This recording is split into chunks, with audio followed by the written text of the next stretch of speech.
Imagine a country where the internet is practically unknown, and TV only has one channel, where the government dictates every detail of your life, from your haircut to what you wear. It sounds like a science fiction script, doesn't it? But what if I told you that this nation exists? That it has its own laws, constitution, people, and territory? That's right. This is North Korea, a nation that challenges our understanding of what constitutes the reality of a modern society. How is it possible that, in the 21st century, a place like this still exists? How did a country that glimpsed the possibility of a prosperous future among the superpowers become one of the most distant enigmas of our time? Is everything we know about North Korea really the truth, or is it just a pale shadow of what really happens? Today, we're going to dive into analyzing this enigma. We will explore the history that shaped this nation and its culture that resists even in the midst of great repression. We will also analyze its foreign policy that seeks to challenge the world and its economy that survives even with difficulty, bordering on collapse. Our mission here is to unravel the secrets surrounding North Korea and understand how it became what it is. Will we find answers? Or will North Korea continue to be an indecipherable nation for the world? Come with us.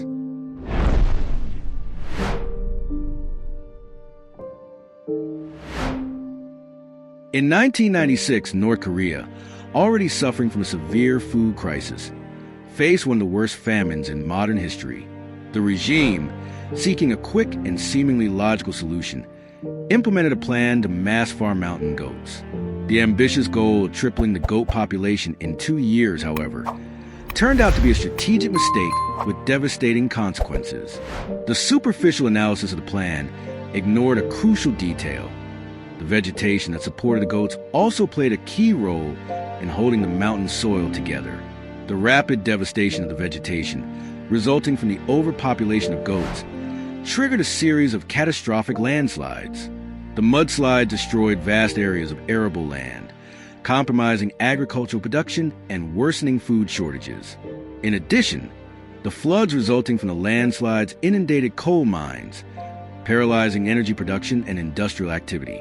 In a period of just 4 years, the combination of famine and natural disasters have resulted in the deaths of 5% to 10% of the North Korean population. This tragic episode illustrates the fragility of a centralized economic system and the importance of comprehensive, multidisciplinary analysis in strategic decision-making. The lack of consideration for ecological factors and the long-term consequences of a seemingly simple plan proved fatal for the North Korean population.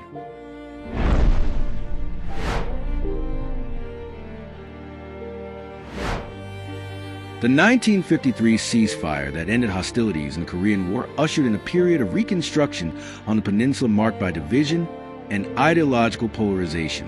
In the north, state propaganda, led by Kim Il-sung, propagated the narrative of a utopian future under socialist rule. Financial and technical assistance from the Soviet Union, combined with the implementation of a centrally planned economic model, spurred significant industrial growth in the following decades. Factory complexes were built, infrastructure was developed, and in the eyes of the world, North Korea appeared to be on the path to prosperity and self-sustaining development. However, this facade of success concealed deep structural vulnerabilities that would prove fatal to the North Korean economy in the following decades. Overdependence on Soviet aid created an artificially inflated economy that was incapable of sustaining itself and vulnerable to external shocks.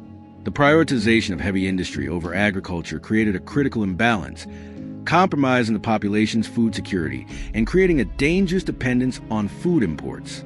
In addition, the rigidity of the centralized planning system stifled innovation, private initiative, and efficiency, preventing the development of a diversified and resilient economy capable of adapting to changes in the global market.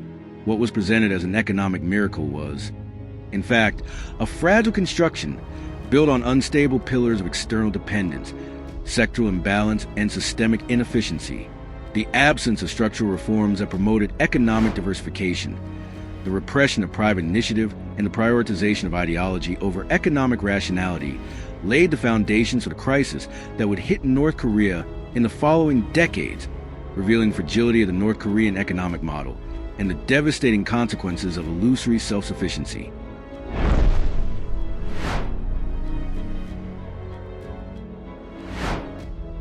The dissolution of the Soviet Union in 1991 marked the epicenter of an economic cataclysm for North Korea. The sudden cessation of Soviet support, which had sustained the country's centralized economic model, triggered a systemic crisis of catastrophic proportions. The deprivation of essential resources, such as oil, raw materials, and food, paralyzed industry, jeopardized energy production, and the food security of the population. At the epicenter of this crisis, North Korea was hit by a series of natural disasters, including devastating floods and prolonged droughts, which exacerbated food shortages and the deterioration of already precarious infrastructure.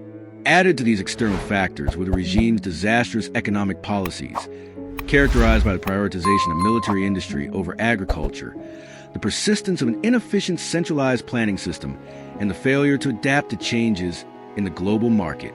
The result was a downward spiral, marked by widespread hunger, mass malnutrition, and the deterioration of essential public services, such as healthcare and education. The once promising North Korean economy has plunged into a state of silent collapse, while the regime, instead of seeking solutions to the crisis, has intensified its control over the population, the repression of dissent, and state propaganda, seeking to maintain a narrative of a strong and self-sufficient state.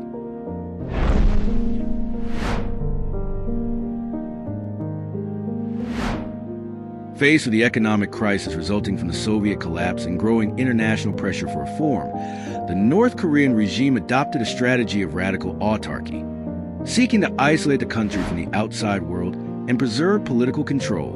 The official narrative, centered on the Jewish ideology of self-reliance, was intensified, presenting isolation as the only way for national survival in the face of a hostile world. The intensification of state control over the population became the cornerstone of this strategy. The repression of dissent was brutal, with the regime silencing any voice that questioned the official narrative or proposed alternatives. Omnipresent surveillance, massive propaganda, and the cult of the leader's personality created an environment of fear and paranoia, where conformity was the only guarantee of security and dissent was severely punished. The North Korean economy was subjected to a process of progressive closure, aimed at reducing dependence on imports and protecting the regime from external influences. International trade has been drastically reduced, with the country prioritizing relations with ideological allies and trading partners willing to ignore international sanctions. Reliance on the black market and illicit activities, such as arms smuggling, counterfeiting of foreign currency, and drug trafficking have become a defining feature of the North Korean economy, generating revenue for the regime and allowing it to maintain control. International isolation has turned North Korea into a global pariah, with the country facing increasingly severe economic and diplomatic sanctions imposed by the international community in response to its nuclear program and human rights violations. However, the regime has persisted in its strategy of autarky, prioritizing the survival of the state and the maintenance of power over the well-being of the population, demonstrating the priority of ideology and political control over economic and social development.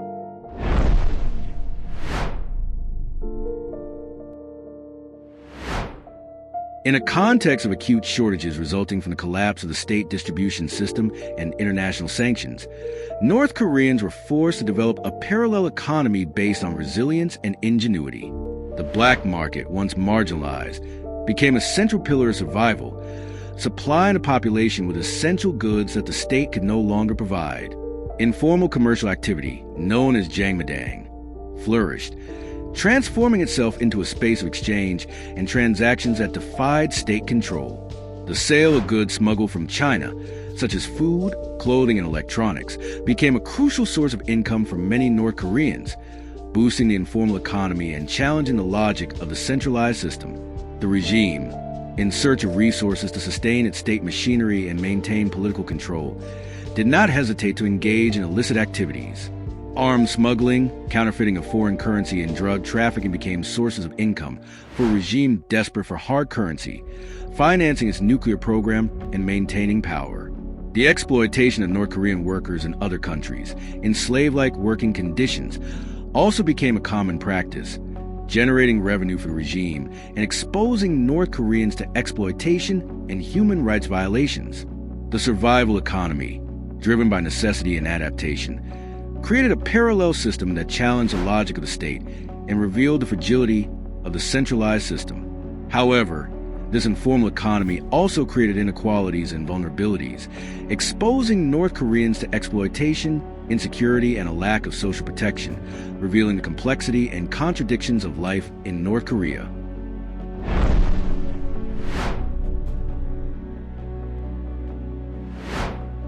The division of the Korean Peninsula, a vestige of the Cold War, transcends geographic borders, shaping the psyche and politics of North Korea indelibly. The 1953 armistice that ended the hostilities of the Korean War did not seal peace, but it did inaugurate a period of latent tension and ideological rivalry that persists to this day. South Korea, buoyed by U.S. support and an export-oriented economic model, emerged as an economic and democratic powerhouse, integrating itself into the global order and achieving an unprecedented level of development. North Korea, for its part, has isolated itself in a totalitarian system, obsessed with external threats and regime preservation, prioritizing self-sufficiency and militarization over the well-being of its population. The rivalry between the two Koreas, fueled by geopolitical tensions and the arms race, has become a central element of the identity of the North. North Korea, shaping the regime's worldview and justifying internal repression and the development of a nuclear program. The regime's paranoia, justified by the narrative of a hostile siege, legitimized internal repression, the leader's personality cult, and the development of a nuclear program, presenting North Korea as a besieged fortress. North Korea's isolation, therefore, is not just a political choice, but a direct consequence of the division of the peninsula and the persistence of the Cold War in the region. The narrative of an external enemy, personified by South Korea and the United States, has become an instrument of social control and a justification for autarky, allowing the regime to maintain power and justify internal repression. The legacy of the division, therefore, transcends mere geographical separation, permeating North Korea's culture, politics, and economy, and perpetuating a cycle of tension and isolation. What do you think about the impact of this division on North Korea? Do you think the regime would be able to maintain itself without this narrative of an external enemy? Leave your opinion in the comments. I would love to hear what you think about this complex and controversial subject. Your participation is essential for us to continue bringing relevant content like this. Until next time.